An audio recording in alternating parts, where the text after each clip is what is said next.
মানে in the last class we have learned that if we look into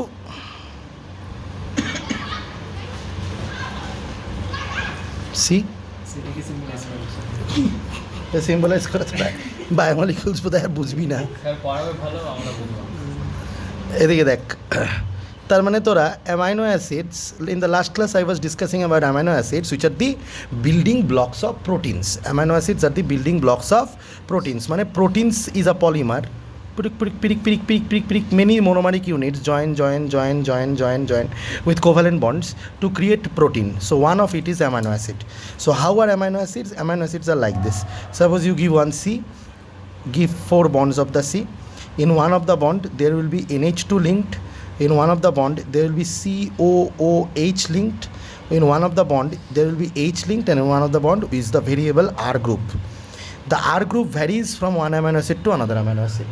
On the basis of the R group, the amino acids are divided or classified into various types. Suppose, for example, if R is equals to H, then CH, COOH, NH2, H. This is known as glycine. In the last class, I have told valine by mistake. This is known as glycine. Okay, so again, if in this place of H, COOH, then if you give NH2 and if you give H and if you give CH3, then the R group is equals to CH3. Then we call it alanine. In this way, there are 20 amino acids that you need to learn. So in the 20 amino acids, the basic structure is same. This structure is same, just the R group changes. Is this clear to you? But before going into R group, which will classify the amino acids into various types of amino acids, okay, I want to talk little bit about amino acid. That amino acid, if you look, suppose if the R group is let us not talk about the R group. Let us talk about the basic structure of the amino acid. I mean the fundamental structure of the amino acid: COOH, NH2, and H. Don't you think that COOH is an acidic group? Don't you think that NH2 is a basic group? So overall amino acid will be neutral. The reason behind that is if you dissolve it in water, it will form a Zwitter ion. Sir, what is a Zwitter ion? Let me explain you what is a Zwitter ion. Suppose C is there, COO and NH2 is there. Suppose H is there, suppose R is there. Now the COH, say if H plus is released, this will become CO minus. The H plus that has been released will attack the lone pair of electrons present over the nitrogen, because nitrogen has lone pair of electron, so it will become NH3 plus. So we should write CH COO minus NH3 plus and R. So this is the Zwitter ionic form of amino acid. Zwitter ion means a particular molecule which contains both negative and positive charges is known as a Zwitter ion. Okay, so it is a Zwitter ionic form, and you can not call it acidic because if you want to call it acidic because it is releasing H plus, then it will be nullified because it is a receiver of H plus also. One which donates H plus is acidic. One which accepts the H plus is basic. Bronsted concept. Right or wrong? So according to Bronsted concept, this is neutral. Is this clear to you? So this is হ্যাঁ, সবগুলোর জন্য সেমই থাকবে। এখন আর গ্রুপটা যদি কিছু vary করাতে পারে তাহলে করাবে। কীরকম ব্যাপার ইরশাদ? যেমন গ্লাইসিন মে দেয়ার ইজ নো চেঞ্জ, ঠিক আছে? তো glycine will be non polar aliphatic amino acid. Are you getting my point? Non polar aliphatic. Sir non polar কেন বলতেছো? কারণ কি এখানে তো নেগেটিভ পজিটিভ চার্জ ব্যালেন্স হয়ে যাচ্ছে, ঠিক আছে? তো I will call it non polar aliphatic amino acid, কারণ কোনো অ্যামাইনো গ্রুপও নাই। তাহলে স্যার এটাও তাই, CH3 is there, it is non polar aliphatic amino acid. এ দেখ, আমি এই পেজটাই তোদেরকে लास्ट क्लासे I had told you that मैंने तुम लोगों को बोला था कि यही पेज मैं तुम लोगों को दे दूंगा। देखो यहाँ पे क्या लिखा है, non polar aliphatic amino acid. तुम्हारे एनसीईआरटी से कंपेयर करके पढ़ाता हूँ, नहीं तो बाद में तुम लोग कंफ्यूज हो सकते हो। कार्बोहाइड्रेट बाद में पढ़ाता हूँ। हाँ, पहले मैं ये टॉपिक से स्टार्ट किया हूँ, प्रोटीन से स्टार्ट किया हूँ, ठीक है? तो अमाइनो एसिड्स पढ़ा रहा हूँ, ये अमाइनो एसिड्स मैं पढ़ा रहा हूँ। यहाँ पे अमाइनो एसिड्स में तुम लोगों को क्या किया, शॉर्ट फॉर्म दिया, are you getting my point, 1 letter code दिया है और सिर्फ आर ग्रुप को लिखा है। मतलब बेसिक तो पता ही है ना कि सी रहेगा, यहाँ पे सी रहेगा, एक H रहेगा, एक NH2 रहेगा, एक COH रहेगा और एक आर ग्रुप रहेगा। ये आर ग्रुप यहाँ पे सब लिखा हुआ है, are you getting my point. तुम्हारे टेबल में सब आर ग्रुप लिखा हुआ है, यानी ये बहुत ही इंपॉर्टेंट है सिलेबस के लिए, ठीक है। लेकिन ऐसे नहीं देख के मैं ओवरऑल अमीनो एसिड का स्ट्रक्चर ही देख लेता हूँ तो याद ज़्यादा अच्छे से रहेगा। तो ये देखो, ये है non polar aliphatic R group, मतलब ये ना COH NH2 नहीं लिख के CO माइनस NH3+, ये बुक जूट मतलब कुछ भी नहीं किया है, सारे अमीनो एसिड्स को ज्यूटेरायनिक फॉर्म में लिख दिया है। अब देखो H है तो उसको क्या कहेंगे, ग्लाइसिन। देखो देखो इसको थोड़ा सा शेड भी कर दिया है, राइट और रॉन्ग। पता है ये शेडिंग क्या है, समझाने के लिए है कि आर ग्रुप अलग से आर ग्रुप। ये बुक एक्चुअली, इस बुक का नाम है लेनिंजर, ये बायोकेमिस्ट्री का बुक है, ठीक है। बायोमोलिक्यूल्स का चैप्टर बायोकेमिस्ट्री के बुक से पढ़ा रहा हूँ। ये बुक एक्चुअली इंडिया में बिका है, ठीक है। देखेगा एक चीज़, for sale in India, Pakistan, Sri Lanka, Bangladesh, Nepal and Bhutan, मतलब गरीब देशों में, ठीक है। लो प्राइस एडिशन लिखा हुआ है, क्योंकि ये लो प्राइस एडिशन है इसीलिए यहाँ पे ना असली बुक अगर कभी मिलेगा तुम लोगों को देखना, यहाँ पे मस्त कलर किया हुआ है, देख के ही पढ़ने को मन करेगा, ठीक है। लेकिन लो प्राइस एडिशन में कलर हटा दिया है, गेटिंग माय पॉइंट। यही है, अमेरिका में देखोगे तो एनीवे ये ग्लाइसिन है। ये देखो CH3 होगा तो एलानिन होगा। ये वाला, ये देखो CO माइनस NH2, ये एक साइक्लिक स्ट्रक्चर फॉर्म किया है, मतलब CH2 CH2 CH3 प्रोलिन। देखता हूँ तुम्हारे NCERT में प्रोलिन के लिए क्या बताया है, glycine, alanine, valine, leucine, isoleucine, arginine, lysine, 20 में दिया है ना। ये देख प्लोरीन का स्ट्रक्चर, ये एक NH के C, मतलब ये देखा ये साइक्लिक ड्रॉ किया है जी। यहाँ पे अमीनो एसिड का C है, ये H है, ये COH है, NH2 का एक H हटा के N के साथ ही साइक्लिक स्ट्रक्चर फॉर्म कर दिया है R ग्रुप ने। नज़र में आ रहा है। तो यहाँ पे एक क्वेश्चन आ सकता है ना तुम्हारा MCQ में, which one of these amino acids forms a cyclic structure with the NH2 group of the amino acid itself? Option दे दिया, वैलिन, ल्यूसिन, आइसोल्यूसिन और प्रोलिन। বন্ডিংটা কোথায় করবে, বন্ডিংটা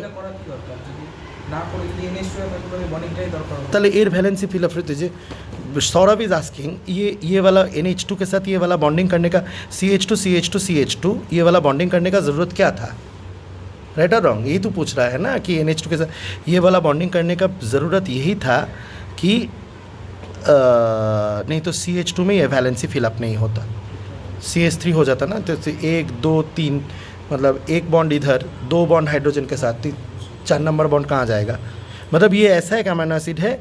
देख यहाँ पे आर ग्रुप इस NH2 को डिस्टर्ब, इसको NH2 ही सोच, NH2 COOH, या फिर तेरे में अगर दिमाग है तो मैंने तो बता ही दिया कि NH2 और COOH ऐसे भी बिहेव करेगा, वाटर में मिक्स करने से CO माइनस बन जाएगा और वही H आके यहाँ पे लोन पेयर में अटैक करके NH3 बना देगा। तो आर ग्रुप तो NH3+ मतलब NH2 ही, CO माइनस मतलब COOH। Are you getting my point. तो ये वाले बुक में ऐसे लिखा है, इसीलिए मैंने समझा दिया पहले से। हाँ ना कुछ नहीं होगा, कोई बात नहीं, ठीक है। तो ये पूछ रहा था पोजीशन चेंज करने से कुछ होगा, नहीं होगा। ये इधर लिखो कोई भी किधर, आर ग्रुप को दिखा देना कि आर ग्रुप है, ठीक है, ऐसे ऐसे ऐसे स्क्वायर करके, समझ में आया। तो ये आया। तो ये प्रोलिन, ये दिमाग में रखना है कि प्रोलिन एक ऐसा अमीनो एसिड है जो क्या करता है, अमीनो एसिड के NH2 ग्रुप के साथ ही बॉन्डिंग कर लेता है। यही इन्फॉर्मेशन दिमाग में रखना है। Are you getting my point, हो गया। अच्छा ये देखो वैलिन, वैलिन में क्या है, CH CH3 CH3 मतलब CH NH3 CO माइनस, ये अमीनो एसिड का बेसिक स्ट्रक्चर ठीक ही है। और ये अच्छा ल्यूसिन, ये आइसोल्यूसिन, ये मिथियोनिन, ये सर मिथियोनिन से क्या सर, ल्यूसिन आइसोल्यूसिन से सेपरेट कोई क्वेश्चन तो आ नहीं गया, ठीक है। एक क्वेश्चन आ सकता है मिथियोनिन से, क्या बोलते हो, name an amino acid which has sulphur in its side chain. R को तो साइड चेन ही बोलते हैं ना, आर को क्या कहते हैं, साइड चेन, और ये है मेन स्ट्रक्चर। ओके, तो साइड चेन में सल्फर कंटेनिंग कौन है? मिथियोनिन। सर एक ही अमाइनो एसिड है मिथियोनिन? नहीं, और एक है सिस्टीन, लेकिन cysteine polar uncharged R group के लिए है, ठीक है, और ये क्या है? Non polar aliphatic R groups के लिए। The R groups are non polar. ये देख, एक भी आर ग्रुप पोलर नहीं है। पोलर है? एक भी आर ग्रुप पोलर नहीं है। समझ में आ गया? तो क्वेश्चन अगर स्पेसिफिकली पूछे कि name a amino acid which has sulphur and has non polar R group, तो क्या आंसर होगा? Methionine. Name an amino acid which has polar R group but is containing sulphur, answer क्या होगा? Cysteine. तो non polar aliphatic R group वाले 1 2 3 4 5 6 7 amino acids हैं। 7 amino acid हो गया हम लोगों का, क्लियर हो गया। अच्छा सर, ये स्ट्रक्चर याद रखना पड़ेगा? घंटा नहीं याद रखना पड़ेगा। क्यों याद रखना पड़ेगा? जितना मैं स्पेशल केस बता रहा हूँ वो याद रखने से बहुत है। पूछेगा तो वैसे ही पूछेगा। सही बोल रहा हूँ कि गलत बोल रहा हूँ? राइट और रॉन्ग? अच्छा, 7 अमाइनो एसिड पढ़ लिए। अब क्या पढ़ेंगे? नॉन पोलर आर ग्रुप पढ़ लिया, aliphatic R group. Polar uncharged R group, uncharged है लेकिन पोलर आर ग्रुप, जैसे CH2OH, ये जो ऑक्सीजन की वजह से पोलरिटी मिलेगा। ये कौन है? सेरिन। अच्छा, और एक क्वेश्चन जो बायोलॉजी में बहुत ज़्यादा पूछा जाता था, क्लास 11 के नीट वीट में पूछा जाता है, या फिर हम लोगों को जब ग्रेजुएशन में पूछा जाता था कि which is the simplest amino acid. तुमको क्या लगता है which is the simplest amino acid? Glycine. Very good, very good, very good. ये तो दिमाग काम कर रहा है, ठीक है। तो पोलर अनचार्ज्ड आर ग्रुप ये है CH2OH, राइट और रॉन्ग? पोलरिटी इसका किसके लिए होगा? ऑक्सीजन के लिए पोलरिटी आएगा, लेकिन चार्ज है क्या? चार्ज तो नहीं है ना, तो सेरिन। तो यहाँ से क्वेश्चन आ सकता है कि name an amino acid which contains alcohol as the R group, alcoholic group is present, तो सेरिन आंसर हो सकता है। Are you getting my point? अच्छा, थ्रियोनिन भी आंसर हो सकता है ना। फिर सिस्टीन तो पता ही है, सल्फर कंटेनिंग। यहाँ पे बोलते इलेक्ट्रोनेगेटिविटी कहाँ से आएगा? सल्फर से आएगा थोड़ा बहुत। Are you getting my point? अच्छा, ये क्या है? Asparagine, ketone group containing. Glutamine, ketone group containing. Ketone group containing नहीं, ये तो एमाइड ग्रुप है। देखना, तुम लोगों ने कभी एमाइड ग्रुप देखा है? C+O NH2, क्या ग्रुप कहते हैं इसको? एमाइड। क्या कहते हैं? एमाइड। ऐसे वाले ग्रुप को जैसे क्या बोलते हैं उसको? COOH को ऐसे C+O। अरे कुत्ता का बच्चा,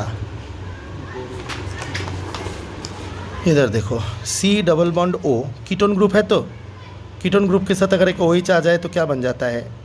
एसिड। ठीक उसी तरह C+O कीटोन ग्रुप है, कीटोन ग्रुप के साथ एक एमाइन ग्रुप आ जाता है तो बन जाता है एमाइड। ठीक है, तो ये देखो, ये एमाइड ग्रुप कंटेनिंग है। ये देखो C+O NH2, देखा ये क्या है? C+O NH2।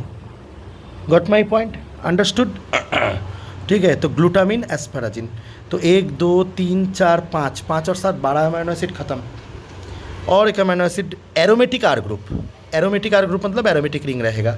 Phenylalanine, tyrosine, tryptophan. Phenylalanine देख CH2 बेंजीन, ये देख CH2 बेंजीन OH, टायरोसिन। तो ये क्या है? CH2, ये थोड़ा सा कॉम्प्लेक्स है, ट्रिप्टोफैन। ठीक है, अमाइनो एसिड का नाम है ट्रिप्टोफैन। तो 12 13 14 15 अमाइनो एसिड हो गया, बचा कितना? 5। 1 2 3 4 5। ये कौन है? Lysine, nitrogen containing amino acid. ये देख, मतलब अमाइनो एसिड तो खुद से नाइट्रोजन कंटेनिंग है ही, आर ग्रुप में nitrogen containing. The R group contains the nitrogen. Are you getting my point? तो R group containing nitrogen amino acid is lysine. ये देख, CH2 CH2 CH2 CH2 NH3+। और तेरे को नहीं लगता है कि ये चार्ज्ड साइड चेन है? क्योंकि NH3+, ये देख N चार्ज्ड है यहाँ पे, ये चार्ज्ड आर ग्रुप है। चार्ज तो क्या है? Positively charged R group. क्या है ये? Positively charge R group. ये क्या है? नेगेटिवली चार्ज आर ग्रुप वाले, CH2CO-, CH2 CH2CO-। एक है एस्पाराटेट, एक है ग्लूटामेट। ठीक है, एक है क्या? एस्पाराटेट और एक है ग्लूटामेट। अब एक तो तुम लोगों ने क्या सीखा? आर ग्रुप जो नॉन पोलर हो सकता है लेकिन अनचार्ज्ड है, आर ग्रुप जो पोलर हो सकता है लेकिन अनचार्ज्ड है, आर ग्रुप जो पॉजिटिवली चार्ज हो सकता है, आर ग्रुप जो नेगेटिवली चार्ज हो सकता है और आर ग्रुप जो एरोमेटिक हो सकता है। तो 5 डिविजन समझ में आ गया based on the what to say R groups. Is this clear to you? क्या क्या सीखा? आर ग्रुप जो नॉन पोलर हो सकता है, ये सारे अमीनो एसिड है। आर ग्रुप जो पोलर हो सकता है, ठीक है, ये आर ग्रुप जो एरोमेटिक हो सकता है, आर ग्रुप जो चार्ज पॉजिटिवली चार्ज होता है, आर ग्रुप जो नेगेटिवली चार्ज हो सकता है। Is this clear to you? अगर यहाँ से तुमको क्वेश्चन पूछेगा, क्या क्या क्वेश्चन पूछ सकता है? एक तो मैंने क्वेश्चन डिस्कस कर दिया कि simplest amino acid glycine, sulphur containing amino acid methionine and cysteine. Sulfur containing amino acid but is containing non-polar R group is methionine. Sulfur containing amino acid containing polar R group cysteine. अच्छा, amino acid in which the R group creates a cyclic structure with the NH2 of the amino acid is proline. Amino acid with aromatic R group is phenylalanine tyrosine tryptophan. Are you getting my point? अच्छा, amino acid with positively charged R group, amino acid with negatively charged R group. अच्छा, amino acid containing amide group, asparagine and glutamine. Amide group, asparagine and glutamine. Amino acid containing OH group, serine, threonine. समझ में आया? Amino acid containing NH3, nitrogen in its R group, lysine, arginine, histidine. Amino acid containing nitrogen in the R group and the R group is cyclic also. Histidine, R group cyclic भी है और nitrogen भी carry कर रहा है, histidine. And amino acids containing COOH group means acid group is aspartine. Aspartate मतलब aspartic acid and glutamic acid. ये है एस्पाराटिक एसिड और ये ग्लूटामिक एसिड। अच्छा, यहाँ पे मैंने बेसिक अमीनो एसिड और यहाँ पे मैंने एसिडिक अमीनो एसिड क्यों लिख के रखा है? देख क्या सीखा तूने यहाँ पे कि आर ग्रुप को तू अगर इग्नोर करेगा तो इन दोनों की वजह से amino acid neither acidic nor basic होगा, न्यूट्रल होगा। लेकिन आर ग्रुप में अगर एसिडिक ग्रुप प्रेजेंट है तो अमीनो एसिड पूरा एसिडिक बन जाएगा। तो देख ना, यहाँ पे आर ग्रुप में क्या है? COH एसिडिक ग्रुप प्रेजेंट है। तो ये दोनों negatively charge amino acids are actually acidic amino acids. अच्छा, अमीनो एसिड इन दोनों की वजह से न्यूट्रल तो हो गया है, लेकिन आर ग्रुप में अगर बेसिक ग्रुप प्रेजेंट है, इलेक्ट्रॉन एक्सेप्टर प्रेजेंट है। इलेक्ट्रॉन एक्सेप्टर मतलब लुईस बेस, इलेक्ट्रॉन डोनर मतलब लुईस एसिड। ना, उल्टा बोल रहा हूँ, उल्टा बोल दिया ना, रुक। No, electron donor is a base, electron acceptor is a acid Lewis के हिसाब से। एनीवे, नाइट्रोजन अगर होगा तो इलेक्ट्रॉन डोनेट करने का चांसेस रहेगा। नाइट्रोजन में के पास बहुत सारे लोन पेयर्स ऑफ इलेक्ट्रॉन रहते हैं। तो अगर साइड चेन में नाइट्रोजन प्रेजेंट है तो उसको बेसिक अमीनो एसिड बोल सकता है। तो राइट और रॉन्ग? तो देख, साइड चेन में अगर नाइट्रोजन है, पॉजिटिवली चार्ज है, ये नाइट्रोजन है, तो इन लोगों को तू बेसिक अमीनो एसिड बोल सकता है कि नहीं बोल सकता है? So these are all basic amino acids. Is this clear to you? समझ में आया? क्लियर हुआ ना? ये देख नाइट्रोजन प्रेजेंट है, ये देख नाइट्रोजन प्रेजेंट है, ये देख नाइट्रोजन प्रेजेंट है। तो this becomes basic amino acid. So negatively charge amino acids are acidic amino acids, positively charge amino acids are basic amino acids. Is this clear to you? Amino acids become charged, uncharged, polar, non-polar, acidic, basic only because of the nature of their R groups. So I hope I have been able to explain all the 20 amino acids very clearly.